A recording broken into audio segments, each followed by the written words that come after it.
Assalamualaikum warahmatullahi wabarakatuh.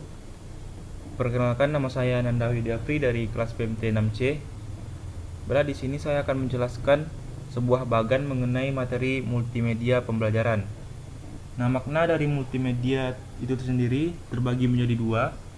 Yang pertama itu makna multimedia sebelum tahun 1980, yaitu kumpulan dari berbagai peralatan media berbeda yang digunakan untuk menyajikan materi pembelajaran.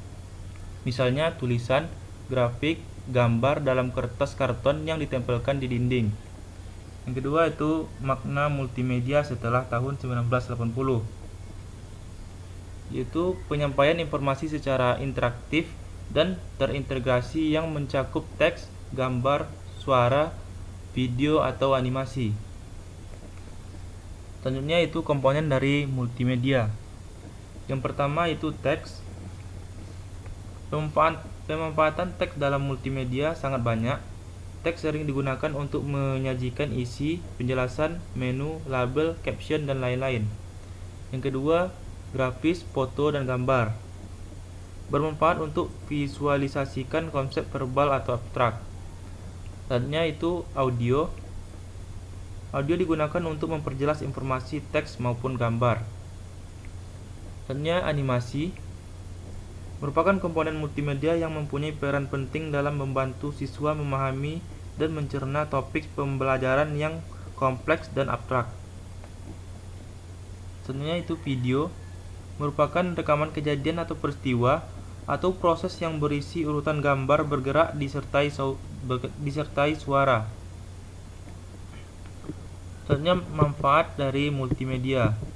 Yang pertama itu menyajikan benda atau peristiwa yang kompleks, rumit, yang berlangsung cepat atau lambat seperti sistem manusia, bekerjanya suatu mesin, tata surya, perkembangan tumbuhan, dan lain sebagainya.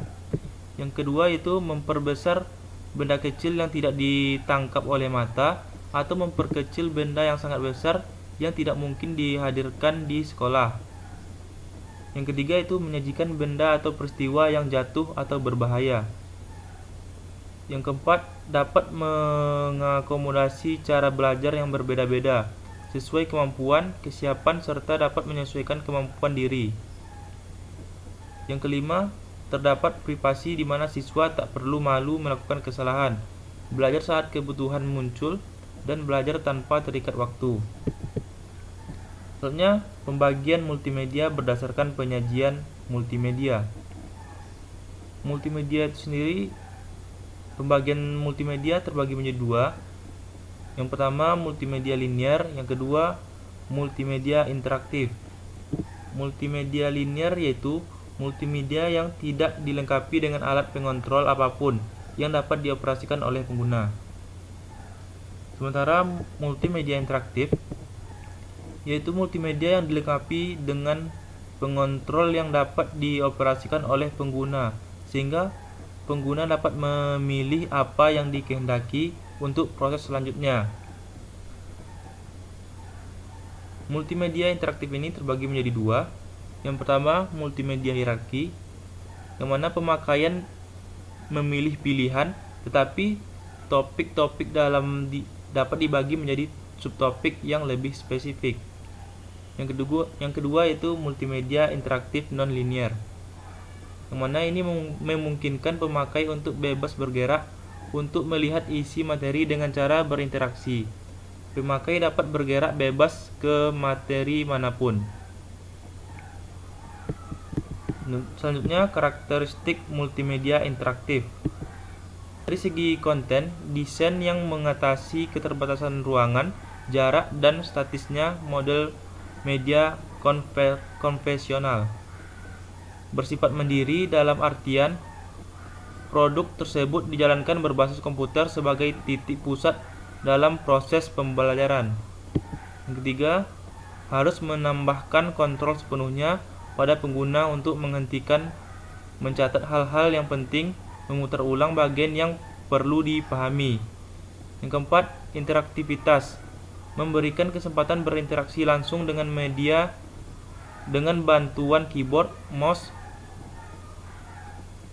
serta pada layar dan bentuk yang lainnya. Selanjutnya, strategi penyajian multimedia interaktif. Yang pertama itu ada drill,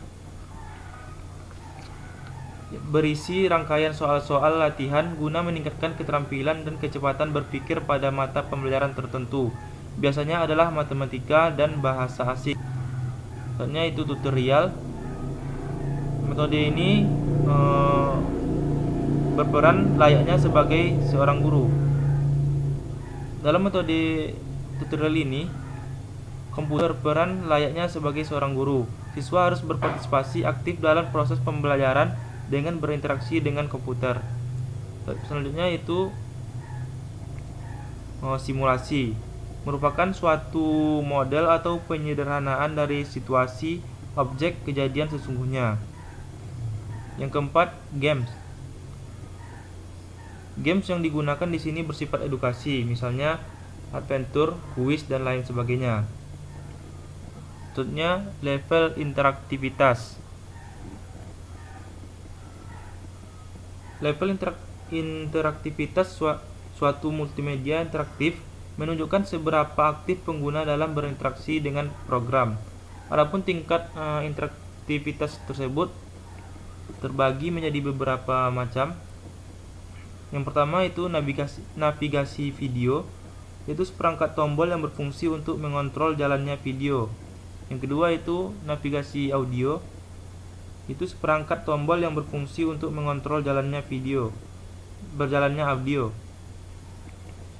Yang ketiga itu navigasi animasi, yaitu seperangkat tombol yang berfungsi untuk mengatur jalannya animasi. Selanjutnya, navigasi halaman adalah seperangkat tombol yang berfungsi untuk mengeksplor halaman multimedia interaktif, maju satu halaman, mundur satu halaman, atau menuju halaman lain yang diinginkan. Selanjutnya, itu kontrol menu atau link adalah objek yang berupa teks gambar atau ikon yang diberi properti hyperlink, sehingga apabila objek tersebut diklik maka multimedia akan menampilkan halaman atau objek lain yang diinginkan. Selanjutnya itu hypermap. Contoh hypermap adalah peta Indonesia, di mana bila mouse diarahkan ke provinsi tertentu maka akan ditampilkan pop-up deskripsi tentang provinsi tersebut. Selanjutnya ada respon feedback, adalah mekanisme aksi-reaksi dari suatu program yang interaktif. Selanjutnya ada drag and drop, adalah aktivitas memindahkan suatu objek dari satu tempat ke tempat lain dalam layar. Selanjutnya ada control game. Itu model ini sangat disukai oleh siswa karena siswa merasa seperti bermain. Tentu saja materinya berisi materi pembelajaran. Selanjutnya itu kontrol simulasi. Dalam simulasi, pengguna dimungkinkan melakukan interupsi atas jalannya proses. Demikian yang dapat saya jelaskan. Semoga bermanfaat. Assalamualaikum warahmatullahi wabarakatuh.